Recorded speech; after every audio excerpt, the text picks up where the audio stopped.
प्रभाते सूरनभिरंगती दश दिशा भूपाळी म्हणती प्रभाते। श्रीराम समर्थ सुप्रभातम। हिंदू जागृती न्यास आणि श्री घंटाळी मंदिर संस्थांच्या प्रभाते मन या कार्यक्रमात अमृतापाध्येचा सस्नेह नमस्कार। श्री ब्रह्मचैतन्य महाराज गोंदवलेकर प्रवचने 24 डिसेंबर। अनन्यतेशिवाय भगवंताची प्राप्ती नाही। सत्पुरुषाजवळ राहून मनुष्य जर आज्ञापालन शिकला नाही तर तो काहीच शिकला नाही। जो आज्ञापालन करेल त्यालाही भोग भोगावे लागतील हे खरे, परंतु ते आपल्या सोयीने भोगण्याची व्यवस्था होईल। प्रारब्धाचा जोर मोठा विलक्षण आहे। भोग येण्याचा समय आला म्हणजे तो बुद्धीवर परिणाम करतो। तिथे आपण सावध राहून सत्पुरुषाच्या सांगण्याप्रमाणेच वागलो तर प्रारब्धाचा जोर मंदावल्या वाचून राहणार नाही।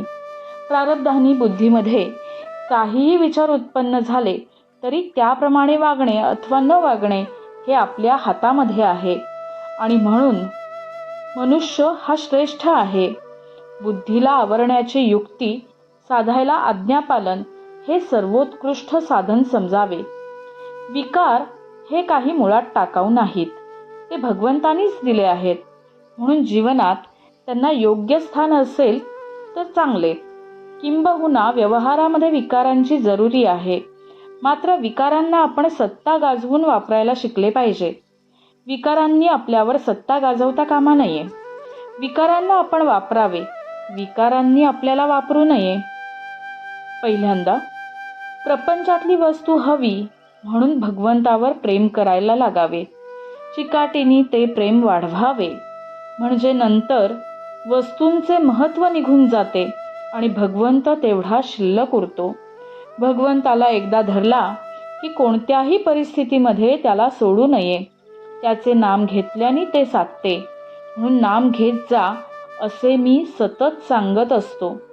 प्रपंचात आपण किती कष्ट करतो तितका मोबदलाही मिळत नाही। परमार्थात तसे नाही। परमार्थ जितका करावा तितके तितके समाधान अधिकाधिक असते।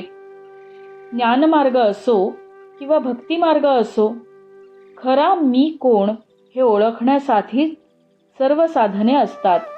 आज आपल्यापाशी खोट्या मीचे प्राबल्य आहे, ते नाहीसे करणे जरूर आहे।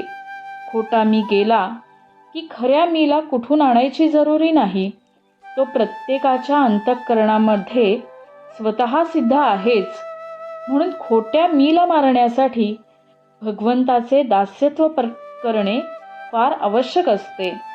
अनन्यतेशिवाय भगवंताची प्राप्ती नाही, त्यातच भक्ती जन्म पावते। नामस्मरण हे भक्ती मार्गाचे मुख्य साधन आहे। नामस्मरणाने भगवंताचे प्रेम अनायास उत्पन्न होते। ते नाम तुम्ही निष्ठेने आणि आनंदाने घ्या, हेच माझे सांगणे आहे। बोधवचन। काहीही केले तरी शेवटी नामाशिवाय गत्यंतर नाही, तर मग ते घेण्यास विलंब किंवा चालढकल करण्यात काय हाशील आहे। मंडळी, रामरायाचे आणि श्री घंटाळी देवीचे शुभाशीर्वाद तुमच्या सर्व कुटुंबावर अक्षुण्य राहोत ही प्रार्थना। जानकी जीवन स्मरण। जय जय राम।